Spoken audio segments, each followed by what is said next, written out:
बहिनीको boyfriend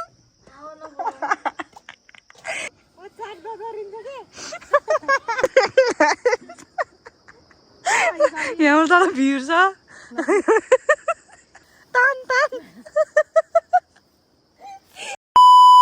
hello everyone नमस्ते साजलो welcome back my YouTube channel I hope हजुरहरू सबैजना सन्चै आरामै हुनुहुन्छ होला म पनि एकदमै ठिक छु सो म चाहिँ आफ्टर लङ टाइम पछि यसरी भ्लग बनाउँदैछु अनि त्यस्तो स्पेसल चाहिँ केही छैन के कस्तो हुन्छ म हजुरहरूलाई अन्तिमसम्म देखाउने छु र हामीले के गर्छौँ भनेर सबै देखाउने छु हजुरहरू सबैजनाले अन्तिमसम्म हेरेर माया गरिदिनु होला र जो कोही मेरो च्यानलमा नयाँ हुनुहुन्छ भने सबैजनाले लाइक कमेन्ट सेयर सब्सक्राइब गर्न पनि नभुल्नु होला अब हामी कहाँ जान्छौँ र के गर्छौँ भनेर देखाउने छु हजुरहरूलाई सो सबैजनाले माया गरिदिनु होला कस्तो घाम चर्किएको छ आमामा मकै नि यत्रो भइसक्यो हामी चाहिँ अहिले माथि मकैले कोदो मकै छर्न जान लागेको थिएँ क्या मैले यस्तो घाम चर्केको हौ लाम्बोले कपडा नलिएर आइस म के गर्ने होला हौ त्यतिकै त कालो मान्छे हात त झन् काली बहिनी चाहिँ के भयो त झन् सेभ हुन्छ अहिले त चप्पल खोल्नु नि पर्दैन अनि धारामा आएर धुनु नि पर्दैन झन् बाबाले नि त्यता लगाएर हिँड्थ्यो हाम्रो मकै चाहिँ यत्रो भएको छ हेर्नु नि हो आधा घामले चाहिँ लास्टै घाम लागेको छ हौ लाम्बोले मैले लामो कपडै नलिएर आइसकेँ अब डढ्ने भयो पुरै देख्न सक्नुहुन्छ मकै त यस्तो राम्रो भइसकेको छ नि मकै कोदो रोप्छ नि त बर्खामा अनि त्यही भएर कोदोको बिउ छर्न जान लागेको हाम्रोतिर यस्तरी राख्छ दाउरा चाहिँ यसरी राख्यो भने अनि पछि बर्खामा चाहिँ बाल्न सजिलो हुन्छ नि त कस्तो राम्रो सनफ्लावर कति धेरै दाउरा राखेको छ यहाँ दिदीले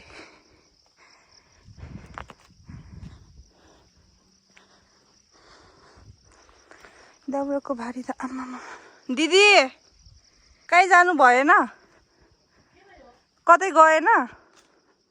बहिनीको बोयफ्रेन्ड यस्तो राम्रो छ काली बहिनी चाहिँ यहाँ छ काली बहिनीको बोयफ्रेन्ड चाहिँ यहाँ छ जाऊ त बारीमा डिस लिन छ त जाडै छ अरे कि यहाँ बारीमा कता त्यो त उतै पो गयो त ए दुईटा रहेछ त त्यो सानो चाहिँ मेरो ठुलो चाहिँ तेरो है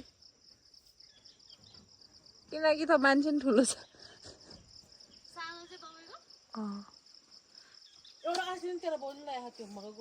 के साह्रो तेरो बाउ भन्नेले तेरो बाउले लग्यो अरे कस्तो घामले बोलेको छ हौ यस्तो घाम लागेको छ दिउँसो त फेरि बिहान बेलुका चाहिँ आगो तापेर बस्नुपर्छ हातमा नि सनस्क्रिन दलेर आउनु पर्दो रहेछ अनुहारमा मात्रै दलेर आएको त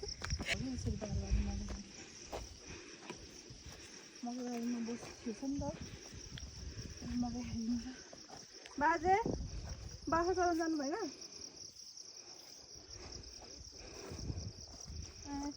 खाना खानु भयो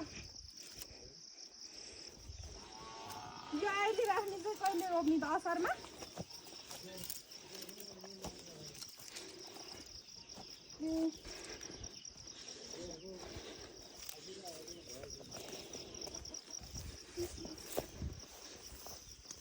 सिस्नु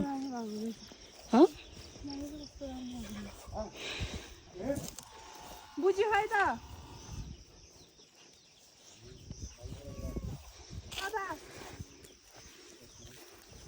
कसको भयो मकै घाँस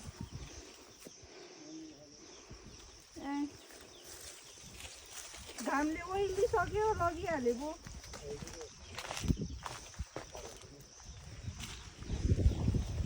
मलाई चाहिँ यस्तो राम्रो भएको है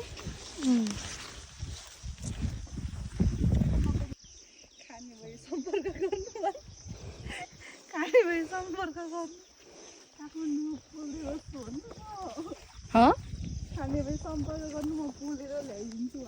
ए भइहाल्छ नि पहिला हामीले यस्तो कति खान्थ्यो बच्चामा यो अहिले त पाकेको छैन अब पाक्छ अहिले महिनापछि खोबी छोरा अनि नए बारी जम्मै यो म बिउले एकचोटि कहाँ छ त त्यत्रो बिना अनि छर्छ भने खाँदा एकैचोटि एकचोटि रोप्नु सक्नु पर्यो ओके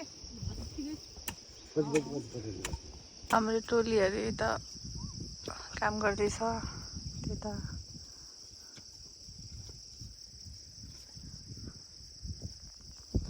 म चाहिँ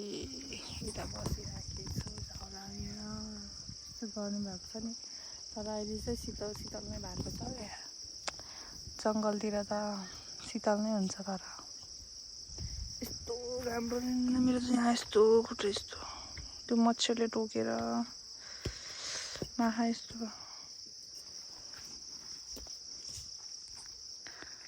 हामीले चाहिँ यति गरिसक्यो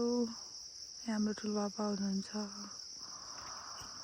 हामीले जिलाएर नि भ्यायो अनि यो यसरी उता बाबाले मल छर्नु भएको छ त्यसरी मल छर्छ मैले चाहिँ कोदोको बिउ छरिरहेको छु कोदो चाहिँ हाम्रोमा चाहिँ यस्तो हुन्छ है अनि यसलाई यस्तो छर्नुपर्छ यसले बाक्लो नै छर्नुपर्छ अनि चराहरूले टिपेर नै खाइदिन्छ नि त फेरि पछि आउँदैन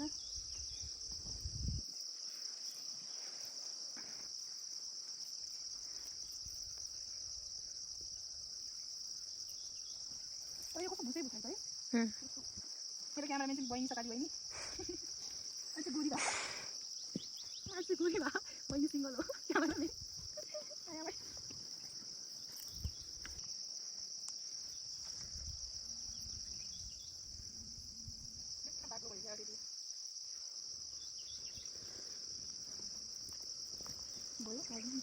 कोदोको बिउ छरेर नि यति उब्रियो कति 12 माना लिएर छु मैले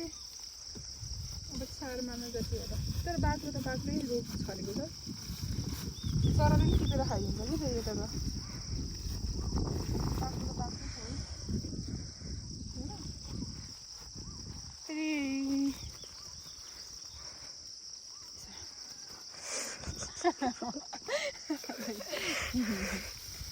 सकियो अब हामी घर जान्छौँ ठुलबाबाले त्यहाँ मल छर्दैछ मेरो भाइले सक्यो काम बेसरी नङसङ हालेर आएको यहाँ आएर यस्तो दिनु पर्यो यहाँ आएर यस्तो दिनु पर्यो हाँस्दै थियो अघि ठुलो नङहरू यस्तो हाँस्दै थियो कोदोको बिउ छरेर पनि आएर पनि खाजा खाएर नि फेरि काफल टिप्न हिँडेको बेसीतिर अनि त्यही भएर हामी चाहिँ बेसीतिर काफल टिप्न आएको छु मैले चाहिँ यो भ्यू देख्ने गरी टिकटक पनि बनाएको छु सबैजनाले टिकटकमा गएर पनि हेरिदिनु होला माथि हुनुहुन्छ मेरो मम्मी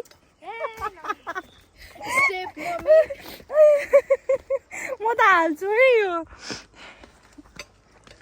यो बाटो हिँड्दैछौँ हामी चाहिँ यस्तो बाटो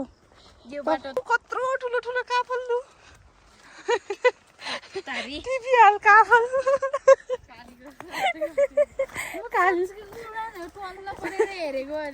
काली त काफल भनेर टिप्न लाग्यो क्या हो हामी चाहिँ यता आएको छौँ यो चाहिँ बेसी यता देख्न सक्नुहुन्छ यस्तो राम्रो भ्यू आमामा यो चाहिँ बाटो है रोड है यस्तो राम्रो देखेको छ पारि गोर्खा परि लमजुङ त्यो भ्यूको साथ हजुरहरूले देख्न सक्नुहुन्छ सुन्दरीहरू प्लिज गाइज कमेन्ट गर्नु होला यिनीहरू सिङ्गल सिङ्गल हो यो भनेको पछाडि चाहिँ मम हो त्यस्तो बित्नु नभन्नु न पछाडि चाहिँ मेरो मम्मी हो है मेरो ड्याड पनि सिङ्गल ए अहिलेको लागि मात्रै सिङ्गल है बाबा फेरि सबले चिन्छ मलाई नि दे कस्तो गर्मी अब हजुरहरूले बस कराएको नि सुन्नु भएको छ होला है मेरो गाउँ त स्वर्गै हो नि स्वर्गै मेरो गाउँबाट त पुरै देखिन्छ है सो गाइस अहिले हामी एकछिनमा देखाउँछु हजुरहरूलाई। बाटो चाहिँ यस्तो छ है, हामी चाहिँ यस्तो बाटो हिँड्दैछौँ।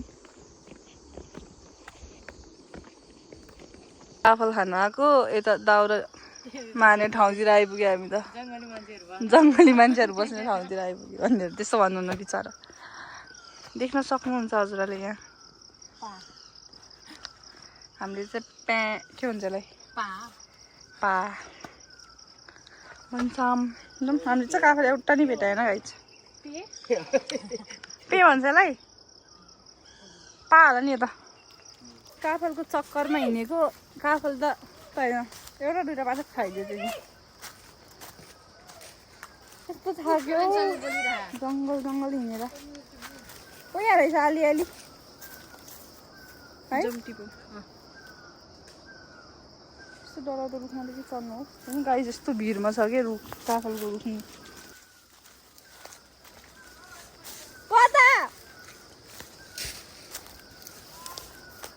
काफलको रुखै भेटेन हौ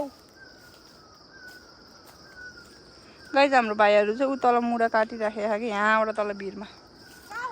रहँदो रहेछ कि यहाँ अलिअलि रहेछ कि काफल। तर त्यति साह्रो छैन कि हेर्नु न सबै बाँदरले खाइदिएर। यस्तो डलाउँदो रुखमा त नचढै अलि हेर्नु यस्तो डलाउँदो रुख।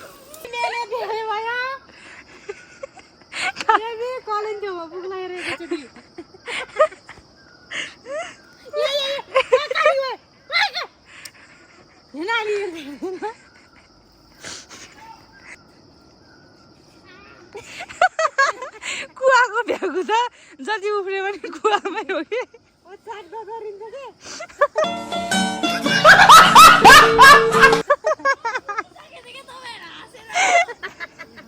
मेहनत पछि यहाँ 2-3टा टिप्न सफल भएको छ हामी। उता माथि पनि छ क्या उतातिर क्या मिठो यहाँ तल भिड छ।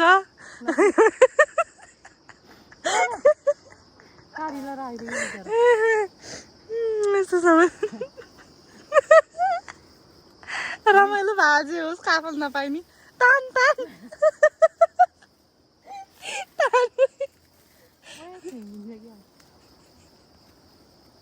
समाते भनेर फेरि धेरै नझुन्डिने। आकाशको फल आँखा तरी मर काली त्यहीँ झुन्डे झुन्डे तैँले भेटाउन सक्यो। त्यो उतापट्टि नि ऊ छ तेरो पछाडि नि त्यो टिपेर खा अनि भइहाल्यो त। चाख्न त पाइहाल्यो नि त टिप्न नसके नि। रुख कस्तो छैन यस्तो डर लाग्दा। हामी दुइटा चाहिँ यहाँ बसेर हेरेको हेरे यस्तो भिड थियो नि त। यो काली यहाँबाट चढेको नचढ भन्दा जबरजस्ती चढेको यो। सो गाइस मैले चाहिँ अघि भ्लगलाई इन गरेन किनकि आउँदा आउँदा मेरो मोबाइल अफ भयो नि त। त्यसैले मैले अहिले भ्लग घरमा आएर इन गर्दैछु। के कस्तो लाग्छ हजुरहरू सबैजनाले माया गरिदिनु होला। लाइक कमेन्ट सेयर सब्सक्राइब गर्न पनि नभुल्नु होला। Bye bye everyone, love you all.